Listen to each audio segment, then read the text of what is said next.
Dear student, now we are going to discuss another act related to the family affairs matter, that is the Hindu Adoptions and Maintenance Act 1956. First of all, let me clear one thing before you all, that the act name itself indicate that it is adoption and maintenance. So you might be in confused that there may be some link between adoption and maintenance, but for your current information, I would like to clarify that there is no any link between adoption and maintenance. ये दोनों ही अधिनियम एक में रखा, इसलिए क्या होगा कि शायद डिफरेंट अलग अलग अधिनियम ना पारित करना पड़े, इसलिए दो अधिनियम को क्लब कर दिया गया है और एक अधिनियम Hindu adoption and maintenance act 1956 का एप्लीकेबल बनाया गया है, जो कि बात करता है एडॉप्शन की और मेंटेनेंस की. Again I would like to repeat here that इन दोनों के बीच में कोई लिंक नहीं है. There is no any adoption link between the adoption and maintenance. First, now if you see the commencement of this act, the president has assented this act on 31st December 1956 and इसी date को ये notified भी हुआ था और इसी date को ये केम इनटू इन्फोर्स हुआ था. टोटल सेक्शन है 30, जिसमें कि चैप्टर्स हैं 4.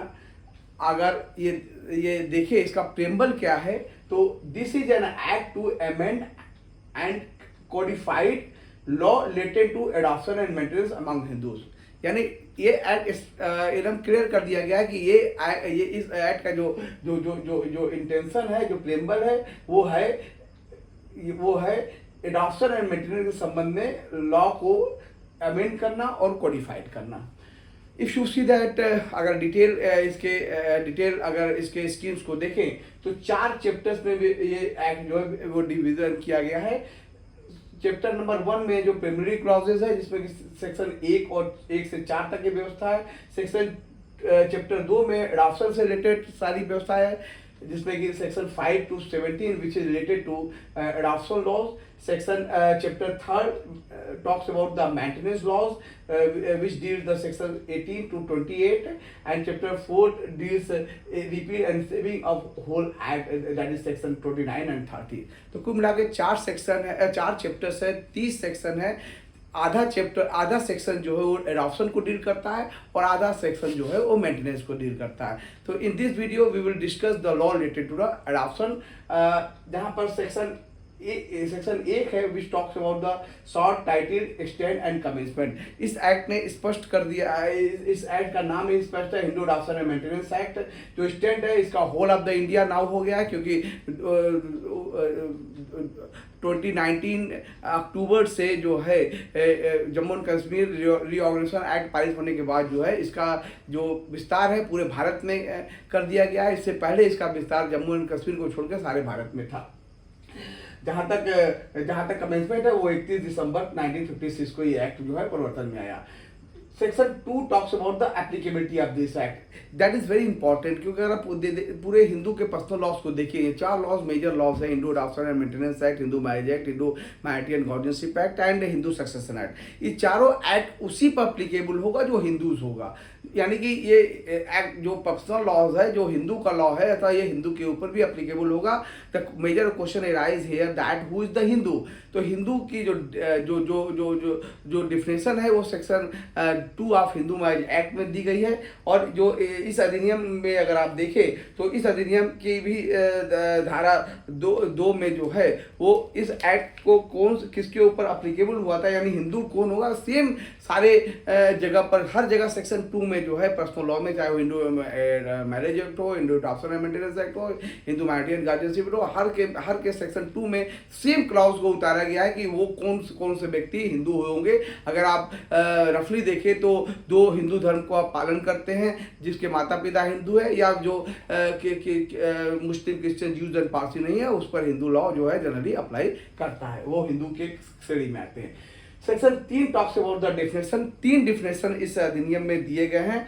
जो पहला डिफिनेशन है ये कस्टम और यूसेज, जिसके बारे में बताया गया है कि कस्टम और यूसेज में वो सारी चीज़ें शामिल होंगी जो प्राचीन काल से चली आ रही है, लगातार चली आ रही है. there is some reasonableness behind it and must not against the codified law. यानी कि अगर 4 चीज़ें अगर अगर हो रही है तो ये कस्टम और यूसेज जो है वो वैलिड कस्टम और यूसेज माना जाएगा, जिसमें कि पहला है इंटीग्रिटी, दूसरा है कंटिन्यूटी, तीसरा है रीजनेबलनेस और चौथा है must not against the public policy और must not against the any institute. यानी कि अगर कोई ऐसी कृत है जो प्राचीन काल से चली आ रही है, लगातार चली आ रही है, जो जिसके पीछे कोई तर्क है, वो पब्लिक पॉलिसी के अगेंस्ट नहीं है और किसी अधिनियम के अगेंस्ट नहीं है, ये चारों चीज़ें अगर प्रूव हो रही है तो ऐसे कस्टम को जो है वो हम लोग कस्टम मान के चलते हैं।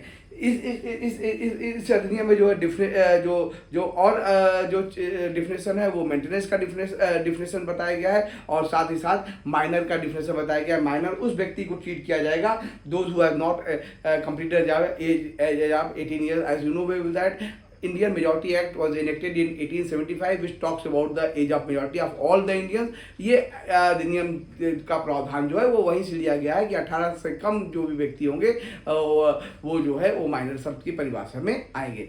जहाँ तक सेक्शन 4 की बात है वहाँ पर लिखा गया है overriding effect of the act.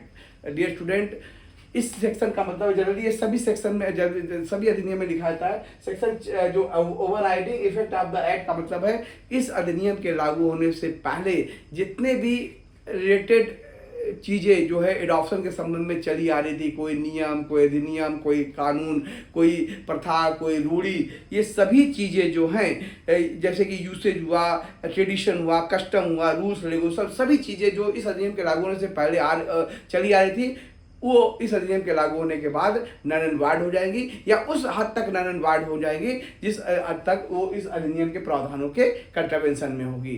अतः इस अधिनियम के लागू होने के बाद अब जितने भी अडॉप्शन हिंदू में होंगे वो इसी Hindu adoption and maintenance act के प्रावधान लागू होंगे। उसके पहले जो हो चुके हैं या जो चले आ रहे हैं उस पर इस अधिनियम का कोई प्रभाव नहीं पड़ेगा। ये अधिनियम के लागू होने के बाद सारी चीज़ें इसी अधिनियम से गवर्न होंगी। इसका मतलब होता है overriding effect of the act. अब आइए चैप्टर 2 जो है वो एडॉप्शन के संबंध में सेक्शन 5 से 17 तक का नियम बताता है। अब हम एडॉप्शन के संबंध में आते हैं। Section 5 talks about the general provision of adoption. सबसे पहले हम दोस्तों ये जानेंगे कि एडॉप्शन का मतलब क्या होता है। एडॉप्शन का मतलब सीधा सा मतलब होता है transplantation of the any boys and girls from a family where he or she is born to the other family। यानी कि ऐसे बच्चा जो कि अपने नैसर्गिक परिवार में पैदा हुआ था उसका एडॉप्शन एडॉप्टिव फैमिली में होना, यानी एक परिवार से हटकर दूसरा बच्चा जो है वो चाहे बॉयज़ हो चाहे गर्ल्स हो वो दूसरे के पास चले जाना। दोस्तों एक बात यहाँ पर बता दूं कि Hindu adoption and maintenance act लागू होने से पहले एडॉप्शन के संबंध में तमाम कस्टमरी और यूसेज में ये चला आ रहा था कि तीन प्रकार की व्यवस्था थी कि क्योंकि ज़्यादातर अधिनियम के लागू होने से पहले ज़्यादातर केवल सन का एडॉप्शन किया जाता था, क्योंकि सन ही वो व्यक्ति था जिसके लिए एडॉप्शन को वहाँ पर मान्यता दी गई थी हिंदू लॉ में। क्योंकि कुछ ऐसे चीज़ें हैं हिंदू धर्म में जैसे कि कोई भी पिता के मरने के बाद पुत्र जो है पिता को मुखाग्नि देता है, या पिता जो है पिता के द्वारा लिए गए ऋण को सन चुकाता है, या सन कुछ ऐसे रिलीजियस एक्ट करता है जिसके लिए सन की आवश्यकता पड़ती है। अतः सन का ही एडॉप्शन जो है पुराने प्राचीन हिंदू विधि में वैलिड माना गया था। दूसरा है केवल पुरुष को ही एडॉप्शन का अधिकार था, सिर्फ पुरुष ही किसी सन का एडॉप्शन कर सकता था, कोई स्त्री को एडॉप्शन का राइट नहीं दिया गया था। तो और एडॉप्शन के संबंध में डिफरेंट क्योंकि एडॉप्शन जो है अपने ही कास्ट गोत्र और धर्म में हो सकता है, इस तरह की तमाम रूढ़ियाँ थी। इस अधिनियम में सारी रूढ़ियों को खत्म कर दिया है और इस अधिनियम में बताया है कि कौन कौन से व्यक्ति जो है एडॉप्शन के लिए एलिजिबल होते हैं। क्योंकि दोस्तों आपको पता होगा भारत का संविधान 1950 में लागू हो गया। अतः अब ऐसे कोई भी नियम एवं कानून जो प्रथाएं हैं या ऐसा कोई भी एक्ट का प्रावधान जो कि section article 14 which talks about the state shall not make any discrimination in the name of the sex, साथ ही साथ 15 सेक्शन 14 टॉक्स अबाउट द हर एक व्यक्ति जो है विधि के समान जो है समान होगा। अतः स्त्री और पुरुषों के बीच में भारत का संविधान लागू होने के बाद कोई भेदभाव नहीं किया गया, कोई भी भेदभाव नहीं किया जा सकता है। अतः इस अधिनियम में भी कोई भेदभाव नहीं किया गया और इस अधिनियम के लागू होने के पश्चात लड़का और लड़की दोनों को गोद लेने का अधिकार दिया गया। साथ ही स्त्री और पुरुष दोनों को गोद लिया जा सकता है। साथ ही स्त्री और पुरुष दोनों को गोद लेने का अधिकार दिया गया। तो कुछ चेंजेस जो है वो प्राचीन हिंदू विधि में के बाद जो है Hindu adoption and maintenance act में किए गए। तो सेक्शन 5 में जो बातें कही गई थी वो general provision of the person बताता है कि कौन कौन से व्यक्ति जो है वो एडॉप्शन कर पाने में जो है वो सक्षम है। साथ ही साथ ये भी कहता है कि अगर ये अधिनियम में एडॉप्शन सिर्फ इसी अधिनियम के प्रावधानों के अनुसार होगा और इस अधिनियम के प्रावधानों का अगर कंटामिनेशन होता है तो वो ऐसा एडॉप्शन जो है वो नल एंड वॉइड माना जाएगा। Section 6 talks about the requisite for a valid adoption, यानी वैलिड एडॉप्शन के संबंध में सेक्शन 6 जो है वो बहुत महत्वपूर्ण सेक्शन है, जो कि ये कहता है कि कौन सा व्यक्ति बच्चा, क्योंकि देखिए एडॉप्शन में 3 पक्षकार होते हैं। Student look at this figure. एक व्यक्ति जो बच्चा गोद अपना लेना चाहता है, वो चाहे मेल हो सकता है चाहे तो फीमेल हो सकती है। एक वो व्यक्ति होगा जो अपना बच्चा गोद देना चाहेगा, क्योंकि एडॉप्शन उसी बच्चे का हो सकता है जिसका कोई देने वाला हो, यानी किसी अनाथ बच्चे का एडॉप्शन नहीं किया जाता जिसका कोई देने वाला हो ना हो। बच्चा गोद फादर दे सकता है, मदर दे सकता है या गार्जियन दे सकता है। और एक वो पक्षकार होगा, यानी कि एक व्यक्ति बच्चा गोद लेना चाहता है, दूसरा व्यक्ति बच्चा गोद देना चाहता है और तीसरा वो पर्सन जिसे कि लिया और दिया जाना है, वो सन हो सकता है और डॉटर हो सकती है, पुत्र हो सकता है या पुत्री हो सकती है। तो कुल मिला के इस एडॉप्शन में 3 पक्षकार होते हैं और पूरा का पूरा एडॉप्शन लॉ सिर्फ यही बताता है कि लेने वाले की क्या क्वालिफिकेशन होनी चाहिए, देने वाले की क्या क्वालिफिकेशन होनी चाहिए और बच्चे की क्या क्वालिफिकेशन होनी चाहिए। और फिर इफेक्ट है ऑफ द एडॉप्शन सेक्शन 12 में बताया गया है कि 2 ही चीज बताया गया है, लेने देने और बच्चे की क्वालिफिकेशन प्लस इस एडॉप्शन का प्रभाव क्या होगा। ये 2 ही चीज जो है पूरे अधिनियम में बताया गया है। तो section 6 talks about the requisite for valid adoption. इसमें कहा गया है person adopting to have capacity and right to adopt, यानी जो व्यक्ति बच्चा गोद लेने जा रहा है उसे इस अधिनियम के प्रावधानों के अनुसार वो सक्षम होना चाहिए और एडॉप्शन करने का उसे अधिकार होना चाहिए। साथ ही साथ जो व्यक्ति बच्चा गोद देना चाह रहा है उसे भी देने का अधिकार होना चाहिए और वो सक्षम होना चाहिए। साथ ही साथ ऐसा व्यक्ति जिसे लिया और दिया जाना है। तो सबसे पहले ये section 7 which talks about the capacity of a male Hindu to adopt, यानी जो व्यक्ति ऐसा व्यक्ति जो बच्चा गोद जो है वो लेने जा रहा है उसके संबंध में जो प्रावधान है वो ये है कि अगर ये व्यक्ति मेल हो सकता है फीमेल हो सकती है।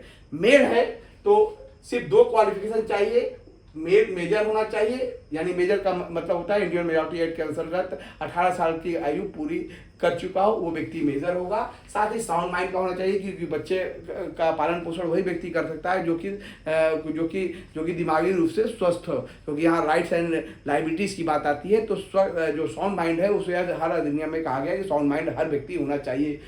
तो 2 चीजें अगर कंप्लीट हो रहा है, यानी अगर मेल जो है बैचलर है, साउंड माइंड का है, साथ ही साथ मेजर है, तो बच्चा गोद ले सकता है, उसके लिए कोई और क्वालिफिकेशन नहीं ले डाउन की गई है। लेकिन अगर मेल जो है वो मैरिड है, यानी कि पुरुष जो है विवाहित पुरुष है, तो ऐसी स्थिति में consent of the guardian shall be the essential requirement, उसकी पत्नी की सहमति की आवश्यकता पड़ेगी।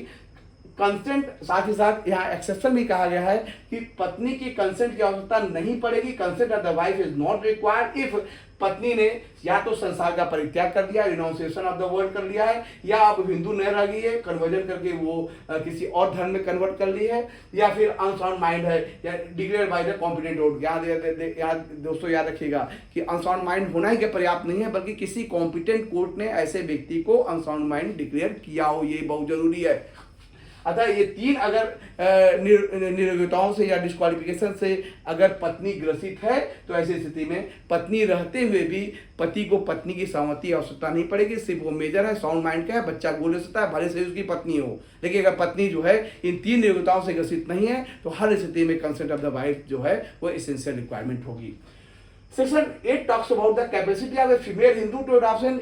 क्योंकि दोस्तों मैंने कहा है कि बच्चा लेने वाला या मेल हो सकता है या फीमेल हो सकती है। मेल अगर है तो सेक्शन 7 अप्लाई करेगा, फीमेल है तो सेक्शन 8 अप्लाई करेगा। Section 8 talks about the female अगर अनमैरिड है तो मेजर होनी चाहिए, 18 साल से ज़्यादा होनी चाहिए, या साउंड माइंड की होनी चाहिए, यानी अनसाउंड माइंड नहीं होनी चाहिए। सेम ऊपर वाला अप्लाई करेगा।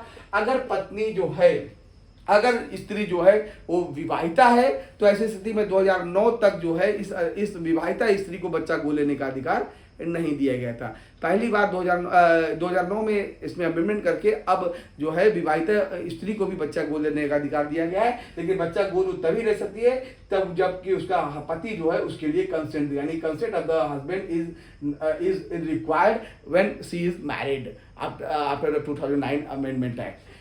अगर पति की कंसेंट की आवश्यकता नहीं होगी, यानी पति रहे भी तो भी कंसेंट की आवश्यकता नहीं होगी। अगर पति 3 नियोक्ताओं से ग्रसित है, उसने रिनाउंसिएशन वर्ड कर दिया हो, या फिर सीज टू बी हिंदू है, या फिर unsound mind declare by the competent court, यानी ऊपर वाला तीनों नियोक्ताओं जैसे कि पत्नी के संबंध में था, पति में भी है, तो ऐसी स्थिति में पत्नी जो है विवाहिता है, उसे बच्चा गोद लेने का बगैर पति के कंसेंट से अधिकार होगा। लेकिन अगर पति नियोक्ताओं से ग्रसित नहीं है तो हर स्थिति में पति जो है वो कंसेंट देगा, तभी स्त्री बच्चा गोद ले सकती है।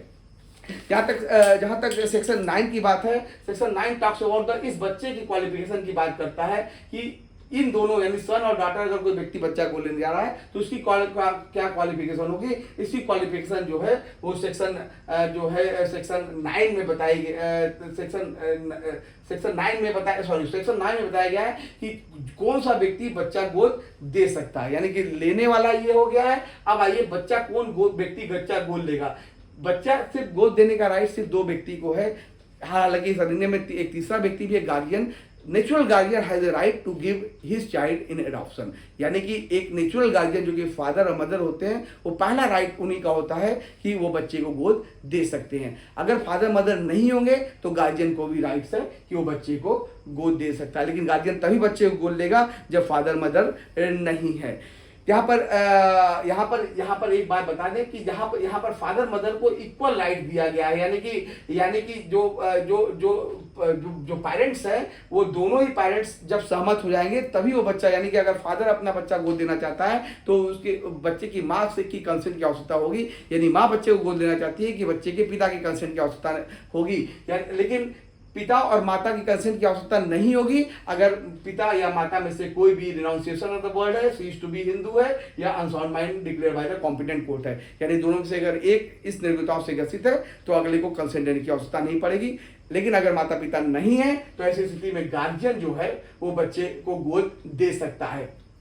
जैसे हम लोगों ने guardianship Hindu matrimonial guardianship act में देखा था, तो बच्चे का 3 प्रकार के गार्जियन होते हैं। नेचुरल गार्जियन जो कि माता पिता होते हैं, या फिर माता पिता नहीं है तो किसी बच्चे को उन्होंने जीते ही अगर किसी को टेस्टामेंट्री गार्जियन नियुक्त किया है तो वो व्यक्ति टेस्टामेंट्री गार्जियन के रूप में काम करता है। वो भी नहीं है तो guardian appointed by the court होता है। इन तीनों में से कोई ना कोई गार्जियन बच्चे का होगा। तो ऐसी स्थिति में अगर कोर्ट ने किसी को गार्जियन अपॉइंट कर रखा है तो ऐसी स्थिति में बच्चे का गार्जियन भी जो है वो बच्चा गोद दे सकता है। ये बच्चे का गार्जियन बच्चा को गोद दे सकता है कोर्ट की परमिशन से, और वो किसी व्यक्ति को बच्चा गोद दे सकता है, या इस अधिनियम में भी कहा गया वो खुद भी चाहे ही कैन हिमसेल्फ एडॉप्ट, यानी खुद भी चाहे तो कोर्ट की परमिशन से उस बच्चे को गोद ले भी सकता है।